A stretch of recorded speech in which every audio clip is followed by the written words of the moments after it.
She sees a Mr. Businessman type coming toward her, and something about it, God knows what, makes Taylor want to announce his approach.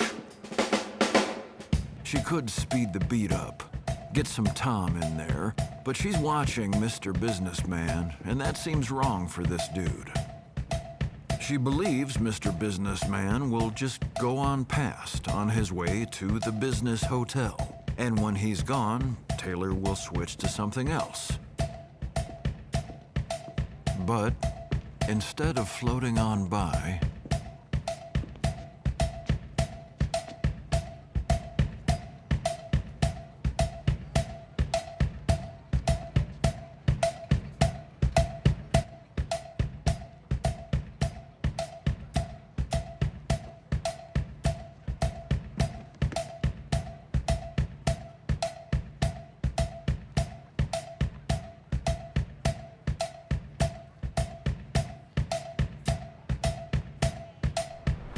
I was on a vacation, an Easter holiday at Easter time, with my family, and I received the script from Mike Flanagan and Trevor Macy, a director and producer. There was a day on this vacation where I just decided I needed to read the script, and everybody else went off and did something else. And I remember making myself a cup of coffee, and I sat down, I remember exactly where I was, and read it.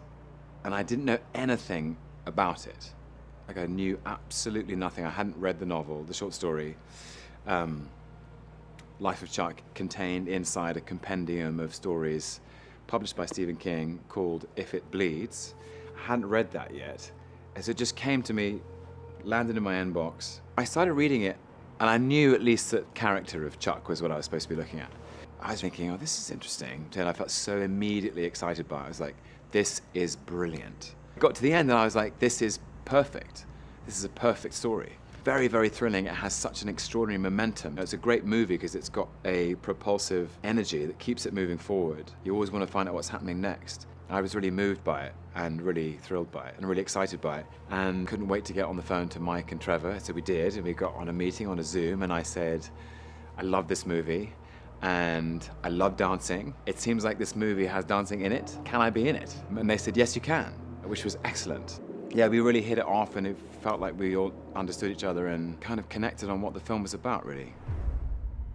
I loved Chuck immediately. Chuck's completely different from anyone else I've played, actually. It sounds strange, but I love his ordinariness. I really love that. I think it's in the script somewhere, like, he's not going to win the Nobel Prize, he's not going to win, a Medal of Honor, but he's a conscientious, thoughtful, faithful, decent human being who had a loving upbringing and wonderful parents and grandparents, parents sadly taken too soon. He's an interior character. I don't think he's a demonstrative character in the world. I think you might walk past Chuck in the street and think, well, that's just another business guy going about his business. But that would be to misunderstand or probably constrict him, because I think, as the film hopefully shows, he's deeper and wider than that. And I love that about him. He's got enormous love and enormous joy inside him, but it's contained inside a very quiet exterior. And that interior joy just bursts out of him in these moments of music and dance. I found that very touching. It's really interesting, and it probably sounds like banal to say it, but he's American, and I'm not. You could probably tell.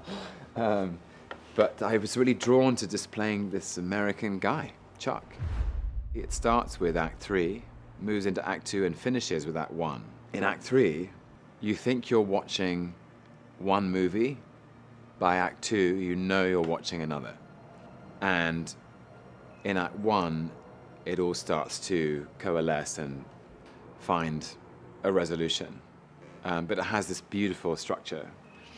And I think that the genius of the script and what I connected to in the story is that you're along for the ride.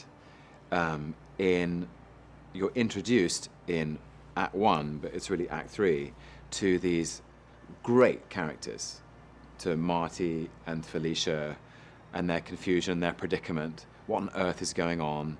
The internet's down and people are jamming the freeways and no one's turning up at school and bits of California are disappearing and people are migrating all over the place, running around trying to find what was going on, like a terrible state of uncertainty. Absolutely thrilling. Where's Chuck? And it's a magical thing. It's like a magical lesson in life. But he's on the billboard. I thought, okay, Chuck's on a billboard.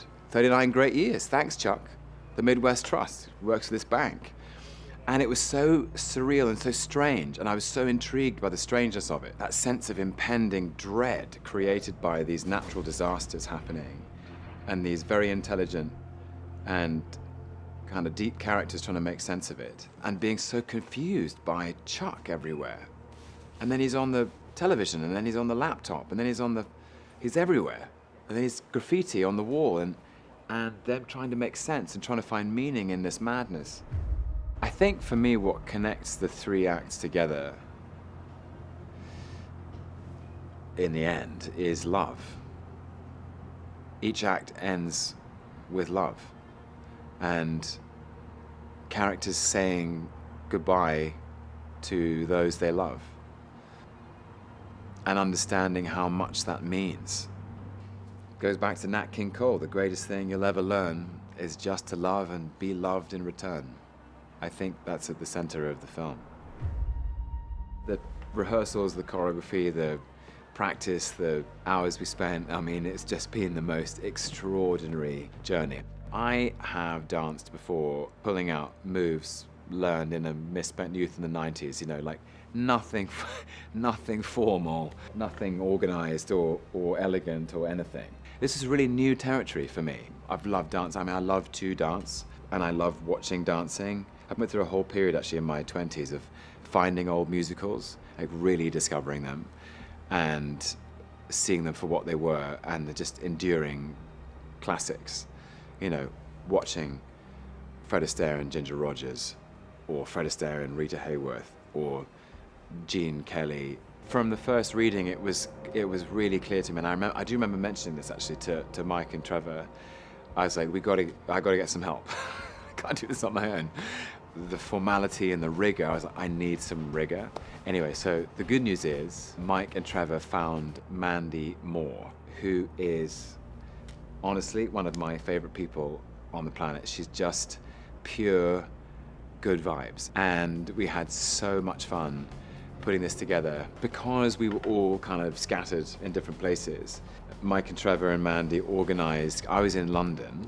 Mandy introduced me to an associate choreographer called Stephanie Powell, who was absolutely amazing. They knew each other from a long kind of history of working together. So Steph and I got together about, I want to say 5 or 6 weeks before we did any filming of any kind. Mandy and Annalise and Taylor and Jonathan, who was another of Mandy's associate choreographers, were working together in LA. And then Mandy would send videos to Steph, and Steph would get them in the morning, and she'd look at them on the train or the night before and figure out the choreography, and she'd come in and be like, right, watch this, we're doing this today.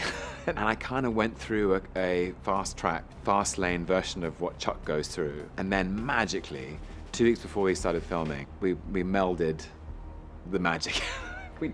We brought it all together, and it was extraordinary, actually. I realized how brilliant Mandy was because she had choreographed the dance. The whole thing was a love letter to Chuck's influences, the things he loved. There's his kind of own little solo. There's a whole Fred and Ginger sequence. There's a kind of brief homage to Gene Kelly where I do just a few steps that he does in Singing in the Rain. There's the moonwalk. There's the bossa nova. And we were rehearsing every single day, doing it for 4 hours. We were fine-tuning right up until the last minute, and it felt so thrilling. Because at the end of the day, it's got to be a spontaneous moment. It's got to feel like it's honest and it's raw and it's now. And it just happens right there, right then. And that's what we wanted to feel like. And then we did it at least 700 times. We're all in the same boat, headed for the lighthouse. The trick is to enjoy the trip while you can. And Mike and I really connected on that. And he's so prepared. He's been extraordinary in like just opening up his whole process to me, and this is a really ambitious project in a short space of time, and his preparation and his intelligence and his warmth, and yeah, it's just, it's really been a privilege. Also, I'm aware Mike has this extraordinary ensemble of actors that he's worked with before, and many of them are in this, and I feel really grateful to him and to Trevor for, inviting me in and letting me play on that team. It's a pretty great team. Annalise is absolutely fantastic. I mean, she's been dancing her whole life and I think pretty much acting her whole life. A great partner, a great dance partner, a great scene partner. She's done everything I've done backwards and in heels. So, big respect for Annalise and for Taylor. I remember it was on a Zoom meeting, I think, with Mike and Trevor. I was like, who's playing the drummer? Like, who's playing the drummer? It's so important. Mike said, we found somebody, Taylor Gordon, also known as the Pocket Queen, and she's a drummer, and she's, hasn't done a huge amount of acting before, but we think she's absolutely perfect. I remember looking her up and watching some of her stuff, and I was absolutely blown away, like, by the just raw talent. She literally never missed a beat. I personally find it dazzling to have that acuity and that precision rhythmically, and she's a fantastic actor as well. She's just really honest and real. It's been a really happy time with both Annalise and Taylor, and it does feel like a trio. It feels like we're sort of inseparable in a way. We started with the dance, the big dance, day one of the whole picture. So that's the crew's first day, it's our first day, Mike's first day. It's like all of us like, let's go, Life of Chuck, dance. The first days are always interesting on a film because everyone's got butterflies, and you need butterflies because they're sort of necessary. As you can't make anything unless you're a bit bubbly about it. You never sleep very well the day before. And I started with the dance, and I weirdly was trying to just get my body to relax because I was so excited. I think the most memorable day will be we had danced for 3 days straight, and I felt like Annalise and I physically felt different on every single day, and I think probably dancers feel that way. Your legs are heavier or something. And on the fourth day, we picked up a couple of shots, which were just pieces, and then we went back to a wide angle and covered the entire thing.